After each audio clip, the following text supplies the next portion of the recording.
ছোটবেলায় মনে হতো একই রুটিন মাফিক জীবন এটা কবে শেষ হবে? এই যে সকালে উঠে স্কুলে যাও, স্কুল থেকে এসে পড়াশোনা করো, আবার পরের দিন স্কুলে যাও, আবার বাসায় আসো, আবার পরের দিন স্কুলে যাও। মনে হতো এই রুটিন কবে শেষ হবে? বড় হয়েছি, বুড়া হয়েছি, এখন আর সেই স্কুল কলেজে যেতে হয় না। কিন্তু সেই একই রুটিন প্রতিদিন।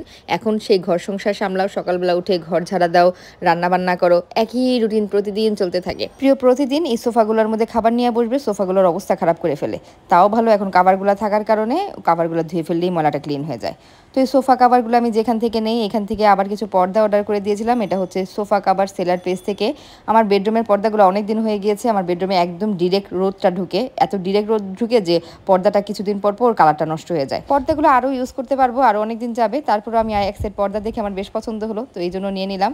এটা হচ্ছে নতুন ডিজাইনের একটা পর্দা, উপরের ঝালট সহ। নর্মালি ঝালটওয়ালা পর্দার জন্য কি হয়, দুইটা পাইপ লাগে, কিন্তু এটা হচ্ছে একটা পাইপের মধ্যেই হয়ে যাবে।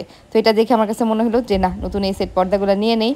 পুরোনোগুলো ধুয়ে আপাতত উঠিয়ে রাখবো। এই পুরোনো পর্দাগুলোও কিন্তু আমি সোফা কাভার সেলার পেজ থেকেই নিয়েছিলাম। আমার সোফা কাভার পর্দা সব কিছু আমি ওনাদের পেজ থেকেই নেই, কারণ কোয়ালিটিগুলো আমার কাছে মনে হয় প্রাইস তুলনায় ভালো।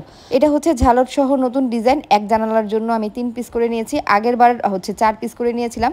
এবার হচ্ছে আমার কাছে মনে হলো 3 পিসে এক একটা জানালা কাভার হয়ে যাবে। একটা জানালা আর একটা হচ্ছে বারান্দার থাইয়ের জন্য। পর্দা খোলা, লাগানো, ধোয়া এগুলো যে কি পরিমাণ ভেজাল, তবে এই পর্দাগুলো পাতলা হওয়াতে ধোয়াটা একটু ইজি হয়। এই তো বারান্দার থাইয়ের যে জায়গাটা ছিল এখানেও আমি 3 পিস দিয়ে দিয়েছি, 3 পিস দিয়েই কাভার হয়ে গিয়েছে। পর্দার উপরের এই নেটটা বেঁধে রাখার জন্য হচ্ছে ছোট ছোট লক দিয়ে দেওয়া হয়েছে।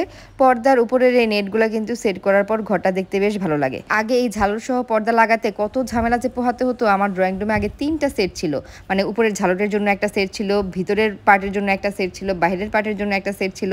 রেডি শাড়ি পরা যেমন একদমই ঝামেলা ফ্রি, এটা হচ্ছে রেডি পর্দা, মানে 3 পার্টের একটা পর্দা আপনি এখন একটা পাইপের মধ্যেই ঝুলিয়ে দিতে পারবেন। তো ঝালর সহ পর্দা যারা এতদিন এই 2টা পাইপ 3টা পাইপ এই ঝামেলার কারণে ইউজ করতে চাইতেন না, তারা কিন্তু অনায়াসে এই পর্দাটা নিয়ে নিতে পারেন, যে আপনি একটা পাইপের মধ্যে যে পাইপটা আপনার রেগুলার থাকবে এটার মধ্যেই আপনি এই পর্দাটা ঝুলিয়ে নিতে পারবেন। তো এটা হচ্ছে রাতের বেলার লুক। দিনের বেলা তো আসলে আলোর মধ্যে খুব একটা ডিজাইন বোঝা যায় না, রাতের বেলা কিন্তু দেখতে ভীষণ রকমের সুন্দর লাগছিল। আমার কাছে তো বেশ ভালো লাগছিল। আমি ভাবতেছিলাম যে আসলে লাগানোর পর কতটা ভালো লাগবে। এই ধরনের পর্দা মানেই ঘরের একটা গর্জিয়াস লুক দেবে। তো যারা এই ধরনের পর্দা নিতে চান, আর এই যে আমার মতো সোফার কাভার, ডাইনিং এর কাভার ভেলভেটের মধ্যে নিতে চান, তো ওনাদের পেজটা আমি ট্যাগ করে দিব। যারা নিতে চান তারা হচ্ছে ওনাদের পেজে নক করলেই পেয়ে যাবেন। তো এইবার তো আমি আমার বেডরুমের লুকটা চেঞ্জ করলাম, নেক্সট টাইম হচ্ছে প্রিয় রুমের লুকটা চেঞ্জ করে দিব।